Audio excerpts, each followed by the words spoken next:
4 ans après le début de la pandémie, je crois qu'on peut dire qu'elle est somme toute bien maîtrisée. Du moins, pour l'instant. Par contre, ses impacts et le contexte mondial toujours plus volatile sont loin d'être maîtrisés pour autant.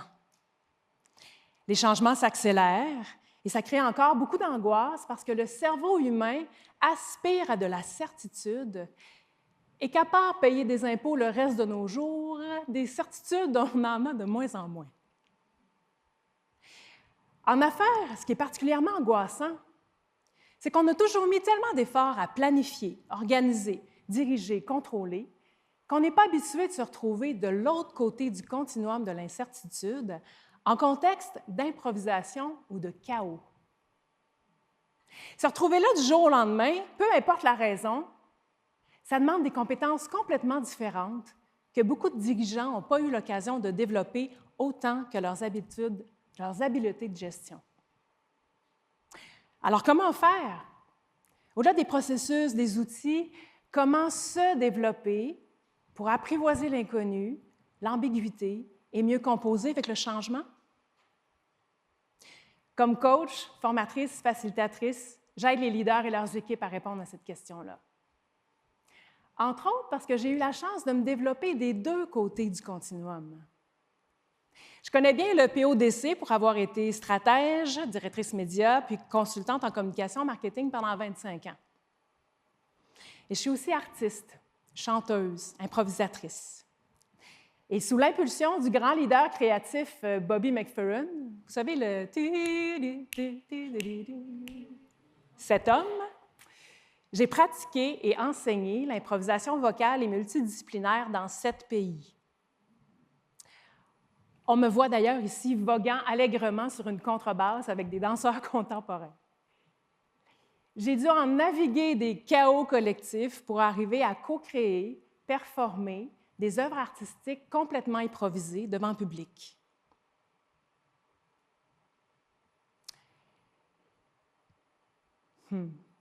On m'a souvent dit que j'avais un parcours atypique. Et au final, je me dis que c'est probablement tant mieux, parce que c'est littéralement en combinant mon expérience d'affaires et d'artiste que j'en suis arrivée à comprendre à quel point notre capacité à faire face à l'inconnu passe par le principe numéro 1 en improvisation, la puissance du « oui et ». Et pour l'illustrer, j'aimerais vous montrer un petit quelque chose. Portez attention à nos regards.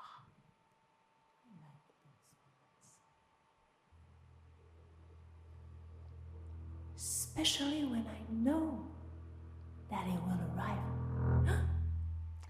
Ce jour-là, à Bruxelles, j'ai réuni 2 musiciens qui ne se connaissaient pas du tout le matin même de l'enregistrement. Aucun texte, aucun plan. I've run all my life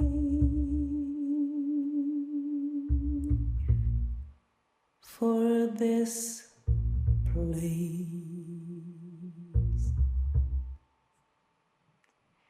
Ce qui m'interpelle à chaque fois quand je vois cette vidéo-là, c'est le sourire complice de Damien quand j'ai commencé à chanter, qui a l'air de se dire « Yeah, on tient quelque chose ». Puis pour que tout ça, ça se passe, ça demande beaucoup d'écoute, de bienveillance, évidemment de la collaboration, du lâcher-prise, et aussi, surtout, l'envie sincère de capitaliser sur les forces de chacun, de rebondir sur les idées des uns et des autres, un coup d'archet, 2-3 notes de départ, parce qu'on partage tous la même intention un peu fébrile de co-créer une œuvre qui s'invente en temps réel. Et tout ça, ça s'applique aussi en gestion. La pandémie nous a obligés à co-créer de nouveaux produits, de nouvelles approches pour dénouer toutes sortes de situations.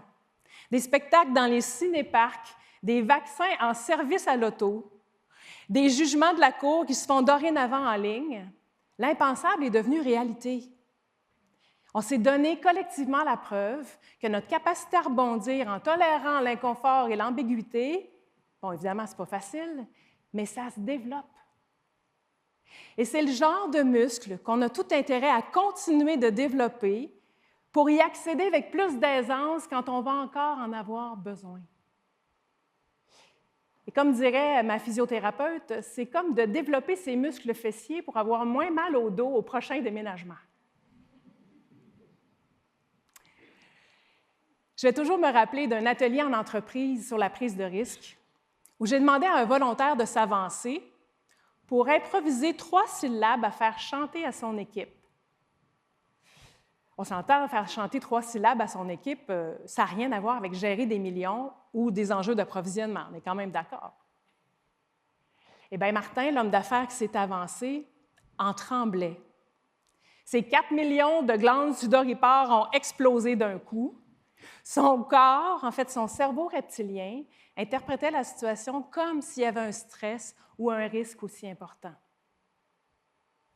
Mais vous savez quoi? Martin a osé. On parlait de la puissance du oui et. Il a osé dire oui pour s'avancer devant le groupe en tolérant de ne pas savoir où ça s'en allait. Il a dit oui pour accepter le défi inconfortable qui se présentait.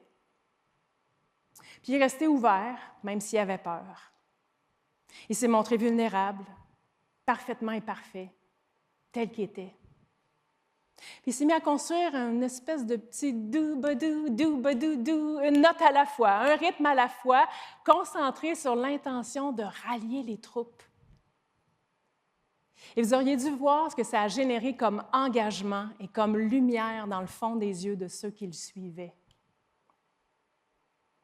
En neurosciences, on parle des neurones miroirs impliqués dans l'empathie qui font qu'on est capable de s'émouvoir, de se mettre à la place de quelqu'un et de partager ses succès. Mais il y a vraiment eu un moment avant et après ce moment-là dans la cohésion d'équipe. Et quand ils ont dû travailler sur leur projet d'affaires en après-midi, ils étaient beaucoup plus attentifs, beaucoup plus créatifs et beaucoup plus productifs. Et là, on parle de la posture intérieure d'un individu qui a eu de l'impact pour mobiliser une équipe, mais imaginez ce que ce genre de courage authentique peut faire à l'échelle d'une organisation et d'une société. Tout ça pour dire qu'à force de documenter les parallèles entre mon expérience d'affaires et d'improvisation, le oui est devenu en quelque sorte une approche pour rester connecté à ses ressources et à sa créativité, même si notre cerveau reptilien interprète qu'on est en situation de crise ou d'inconnu. Donc, le oui permet d'avancer en reconnaissant ce qui se présente devant nous. Le et, lui, permet de tracer le chemin. Et là, je pense à tous les pivots stratégiques qui ont dû être faits un peu partout dans le monde ces dernières années. Je pense entre autres à celui de Nicolas Duvernois, entrepreneur québécois, fondateur de Pure Vodka, qui a produit et distribué du désinfectant avec des réserves d'alcool en seulement quelques jours après le début de la pandémie. Alors, consciemment ou pas, il y a toute une série de oui et qui se sont alignés pour que ce genre de pivot stratégique-là puisse se réaliser. La pandémie est là pour un bout? Oui. Et il y a des besoins criants pour du désinfectant? Oui. Et du désinfectant, ça se fait avec de l'alcool? Oui. Eh bien, on va apprendre à faire du désinfectant, etc., etc. Donc, en bref, le oui et, c'est 5 choses à retenir. Premièrement, pour voir et capitaliser sur ce genre d'opportunités qui créent vraiment de la valeur, pour prendre une série de décisions qui tracent le chemin, il faut d'abord être ouvert.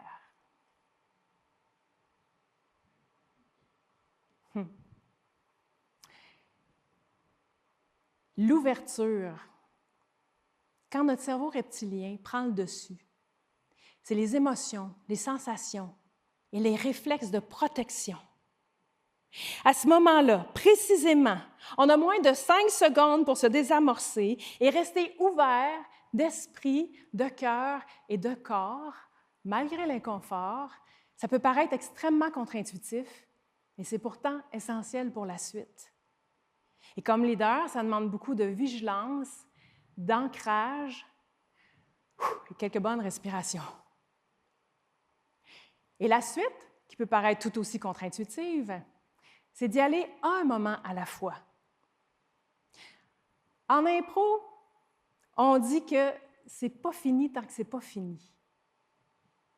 Il suffit d'une note un regard, un lien entre deux idées pour relancer le processus et améliorer notre création. Même chose en affaires. Je suis rendue au engagement, imaginez-vous donc. Je suis rendue au E. Je vous le fais tout de suite. En engagement, la mobilisation des équipes, c'est important.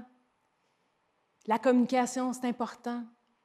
Et comme on le sait, c'est une évidence, mais c'est une évidence importante à se rappeler, comme Martin avec les neurones miroirs. Donc, l'intention, c'est de rester connecté à notre pourquoi, comme le dit si bien Simon Sinek, ou Nietzsche, que j'ai découvert tantôt, avant Simon Sinek. Donc, on sait que c'est important d'avoir une raison d'être forte, mais comment la vivre concrètement quand on a l'impression que tout dérape? Encore une fois, c'est en faisant de l'impro que je me suis rendu compte que plus on est capable de lâcher prise sur comment on veut que les choses se passent, en restant focusé à capter et à lire les différents signaux de changement, plus on va être capable de s'adapter, d'innover et de continuer à créer de la valeur. L'intention ultime de toutes les entreprises. Alors, l'engagement, je viens d'en parler. Et ça se termine avec « tel que vous êtes ». On parle beaucoup de leadership conscient, authentique, et heureusement, les bénéfices concrets en affaires sont de plus en plus documentés. Mais en pratique, est-ce qu'on a le courage d'être et d'exprimer pleinement qui on est au travail? Moi, je n'ai pas toujours eu le courage. Ça m'arrive de ne pas l'avoir encore. Mais la pratique de l'improvisation m'a permis d'installer, de co-créer en fait, la sécurité psychologique pour qu'on puisse tous oser.